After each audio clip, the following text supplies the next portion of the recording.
Hello everyone. Satyarth नायक की किताब महागाथा का ये 17वां अध्याय है। इस कहानी का शीर्षक है भृगु का विष्णु को शाप।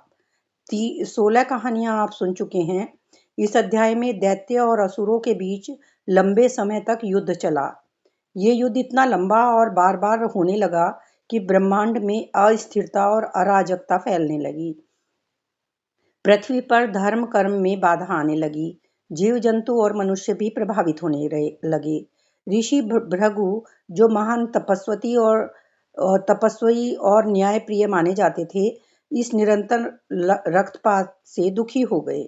विष्णु ने दैत्यों को रोका, जिससे दैत्य नष्ट हो गए। भृगु ने सोचा, सृष्टि के देव और देवता दोनों ही संतुलन के लिए जरूरी हैं। भृगु ने विष्णु को शाप दिया, तुम मनुष्य योनि में जन्म लोगे और जीवन के सुख दुख को भोगोगे, ताकि वे भी पक्षपात और आसक्ति का अनुभव कर सकें और आप उसका परिणाम समझें। तो यहाँ कहानी शुरू होती है भृगु का विष्णु को शाप। देवता और दैत्य निरंतर युद्ध करते रहते थे। कभी देवताओं का उद्देश्य न्यायोचित होता था तो कभी दैत्यों का।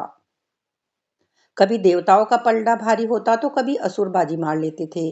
तथापि युद्ध में देवताओं से अधिक असुरों का रक्त बहता था। अपनी जाति की घटती संख्या से चिंतित दैत्य एक दिन अपने गुरु शुक्राचार्य के पास गए, जिन्हें असुराचार्य भी कहा जाता था। गुरु शुक्राचार्य ने माना कि वास्तव में यह चिंता का कारण था। उन्होंने देवताओं की तुलना में दैत्यों और दानवों को अधिक विलाप करते सुना था। उन्होंने एक योजना बनाई। मैं महादेव की उपासना करके उनसे तुम्हें अमर रहने करने वाले रहस्यों को प्राप्त करूंगा। उस दिव्य ज्ञान की सहायता से फिर हम देवताओं को परास्त कर देंगे। असुरों ने पूछा, किंतु आपकी अनुपस्थिति में हम क्या करेंगे? कुछ नहीं, कुछ नहीं। हाँ, जब तक मैं लौट कर ना आऊं, किसी तरह भी युद्ध मत करना। अस्त्र शस्त्र त्याग दो और देवताओं के साथ साथ शांति से मिलकर रहो। वे युद्ध विराम का कदापि सम्मान नहीं करेंगे। हम जैसे ही अस्त्र शस्त्र का त्याग करेंगे, वे आक्रमण कर देंगे। तब हमारी रक्षा कौन करेगा? शुक्राचार्य ने उत्तर दिया, मेरे पिता भृगु, महर्षि भृगु, मेरे माता पिता के पास चले जाओ, वे तुम्हें शरण देंगे। सारे असुर भृगु के आश्रम की ओर चल पड़े। इस बीच उनके गुरु शुक्राचार्य ने भगवान शिव की तपस्या आरंभ कर दी। शिव प्रकट हुए तो शुक्राचार्य ने उनसे वरदान मांगा, प्रभु मुझे एक मंत्र चाहिए, ऐसा मंत्र जो मृत प्राणी को जीवित कर दे। तब असुरों को मरने का भय नहीं रहेगा, अन्यथा देवता असुर जाति को समाप्त कर देंगे। शिव ने उत्तर दिया, मृत्यु की पाना सरल नहीं है। इसके लिए आपको 1000 वर्ष तक तपस्या करनी पड़ेगी। इस दौरान आपको केवल वायु पर जीवित रहना होगा। यदि आप सफल हुए तो मैं आपको वह अमृत प्रदान कर दूंगा। शुक्राचार्य ने तुरंत तपस्या आरंभ कर दी। उधर असुर भृगु के पास पहुंचे तो महर्षि भृगु और उनकी पत्नी काव्य माता ने असुरों के लिए अपने आश्रम के द्वार और हृदय दोनों खोल दिए। वे जानते थे कि उनके पुत्र ने असुरों को उनके पास क्यों भेजा था।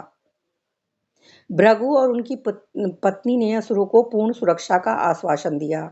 इस बीच जैसे ही देवताओं को यह पता फैला कि शुक्राचार्य अगले 1000 वर्ष तक तपस्या में लीन रहेंगे, तो उन्होंने अवसर का लाभ उठाने का निश्चय लिया। असुरों के गुरु तपस्या में लीन थे और असुर भी निरस्त्र बैठे थे। देवताओं को पता था कि शुक्राचार्य के लौटते ही असुर अमर हो जाएंगे। कुछ भी करने के लिए यही समय उपयुक्त था। विष्णु और इंद्र के नेतृत्व में देवताओं ने भृगु के आश्रम पर आक्रमण कर दिया। खूब रक्तपात हुआ और शवों के ढेर लग गए। देवताओं ने इतना संहार किया कि लगा जैसे उसी दिन असुर वंश समाप्त हो जाएगा। उस समय भृगु आश्रम से बाहर थे तो शेष असुर घबराकर काव्य माता की शरण में दौड़े। आप हमारे मार्ग की बाधा मत बनिए, इंद्र ने महर्षि की पत्नी को धमकाया। हम आपको क्षति नहीं पहुंचाना चाहते, हम यहाँ केवल असुरों को मारने आए हैं। ये मेरे पुत्र के शिष्य हैं और इन्होंने मेरे आश्रम में शरण ली है। महर्षि की पत्नी काव्य माता ने कहा, शुक्र के लौटने तक मैंने और मेरे पति ने असुरों की सुरक्षा का वरदान दिया है। मैं उसके साथ विश्वासघात करके पाप की भागी नहीं बनूंगी। विष्णु ने हाथ जोड़कर कहा, माता, मैं आपके वचनों का सम्मान करता हूँ, परंतु दैत्य और दानव लौकिक व्यवस्था के लिए बहुत बड़ा संकट है और शुक्राचार्य इन्हें अजय बनाने का प्रयास कर रहे हैं। यदि ऐसा हो गया तो सर्वत्र अनाचार फैल जाएगा, अधर्म ब्रह्मांड को संक्रमित कर देगा और इस जगत में जो कुछ अच्छा है सब नष्ट हो जाएगा।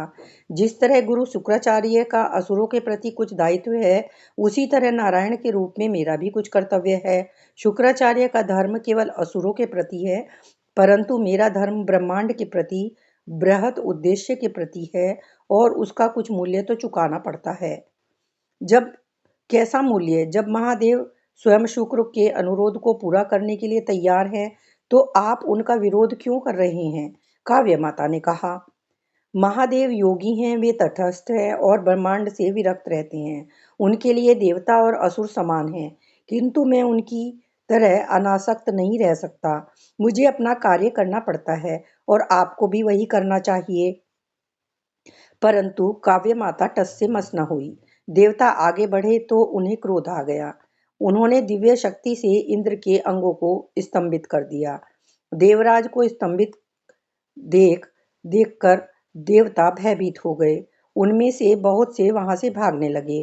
तब विष्णु ने देवराज इंद्र को अपने शरीर में प्रवेश करने को कहा, किंतु काव्य माता मादा अजगर की तरह फुफकार उठी, सावधान, मैं तुम दोनों को भस्म कर दूंगी।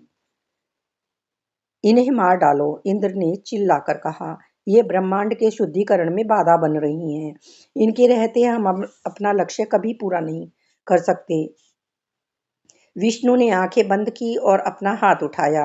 अगले ही क्षण सुदर्शन चक्र प्रकट हो गया।